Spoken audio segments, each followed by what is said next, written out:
Okay, real quick. As retarded as the tag team title situation was on Impact last Thursday, what happened on Raw last night was 10 times worse. Thank you, WWE, for once again insulting my intelligence. Thank you for once again reminding me why I am a TNA fan. And before you ask, no, I do not smell what Barack is cooking.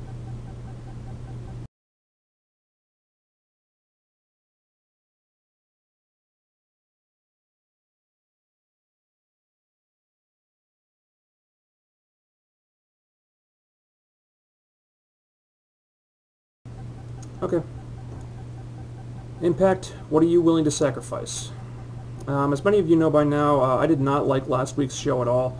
I thought it was an awful show for several different reasons, and I'm happy to say that this Impact, while not exactly a home run, was a big improvement.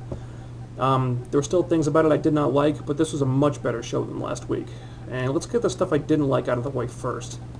Number one, where the hell was Petey Williams? He takes Jay Lethal by surprise. He wins the X Division title last week, which was about the only part of that show that I liked. And this week, he doesn't appear on the show at all. The title change isn't mentioned. Jay Lethal's nowhere to be seen either. It was like the whole thing was completely forgotten about. I mean, way to make your title change look like a big deal, TNA. Number two, this women's match announced for Sacrifice just baffles me. I mean, first of all, why are they throwing every woman on the roster into this match when everyone knows there's only 4 or 5 legit contenders and the others have pretty much no chance of winning at all? I mean, we're not going to see Salinas or Christy Hemme winning that title shot. I think everyone knows that. I mean, why not save a little money and just make it a straight-up fatal 4-way with Gail Kim, ODB, Roxy Laveau, and Raisha Saeed, because they're the only ones who can credibly challenge Kong right now. I mean, you could say that Saeed is in there on Kong's orders to maybe soften the other 3 up, or to like prevent Gail Kim from winning, since Gail's the only one who's beaten Kong one-on-one. You know, to justify her presence in that match. And you know, I got news for you, TNA. I am not the least bit interested in paying to see a ladder match right now, and I don't think I'm the only one either. You know why? Because you've given away 3 of them on free TV in the last 5 months. And I said this was going to happen. I said it. I mean, you throw tons and tons of ladder matches out there for no reason at all, and the end result is that now you can't get fans to pay to see them because they don't feel special anymore. I said this was going to happen. And also, what the hell is the point of this head-shaving stipulation? I mean, seriously. You can't throw stuff like this out there randomly with no reason behind it. You can justify the Battle Royal. You might be able to justify the ladder match, but this head-shaving thing makes no damn sense. I mean, Jim Cornette said it's to punish the knockouts because of all their infighting or something like that, but that didn't track at all because last week was basically the first time that we've seen them all arguing with each other. So the whole thing just ends up feeling like it's another case of adding some weird-ass gimmick to a match just for the sake of having a weird-ass gimmick, and I just don't like it. I mean, then there's this tag title situation. Now, this wasn't awful, but it is another case of TNA making things more complicated than they need to be. I thought the tag title mess last week was absolutely retarded.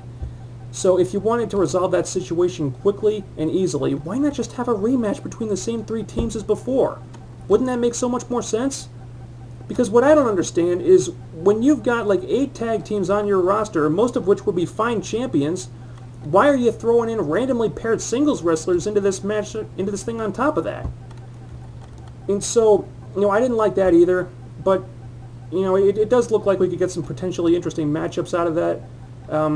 And, you know, Jim Cornette did do a pretty good job of explaining it, you know, even though the creative team kind of threw him to the wolves a little bit there. So, I mean, at least, some good teams advanced. You know, the Jobber Monsters got eliminated in the first round, thank God. The Motor City Machine Guns did too, which I am not happy about at all. But, you know, they did have a good competitive match. They had good time, and they looked strong in defeat against 2 main eventers. And Christian Cage did look legit impressed with them, too. That was nice to see. But TNA seriously needs to pull their heads out of their asses already and start pushing Sabin and Shelley, because every minute they don't, they're just pissing money down the toilet. But I don't want to sound too negative here, because I did like a lot of the things on this show, too. The matches were a lot longer than usual, which was a very nice change. And with the exception of the Jobber Monsters match, they were all good to very good. Of course, we had Joe versus Angle as the main event, which was a very good match that got close to a half an hour, just as it should. Ordinarily, I would I would think it was a huge mistake to give this match away on free TV, but this time it was the right thing to do. These guys have fought on pay-per-view, I think, like 5 times now, and I like that they didn't ask the fans to pay to see it again.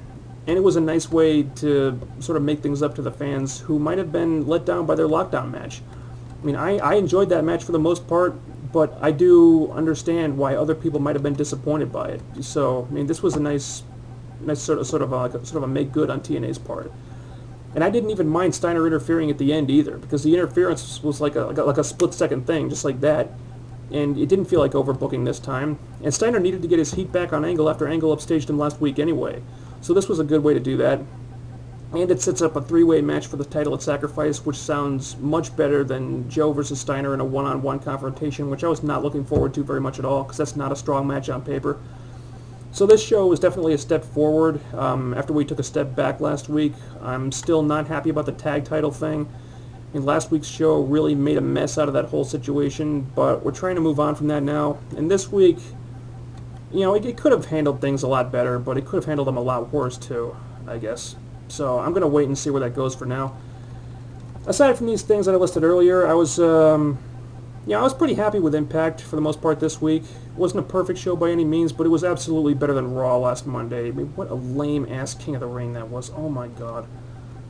So, we'll see if TNA can keep this going, and I'll talk to you guys after Impact next week. See you then.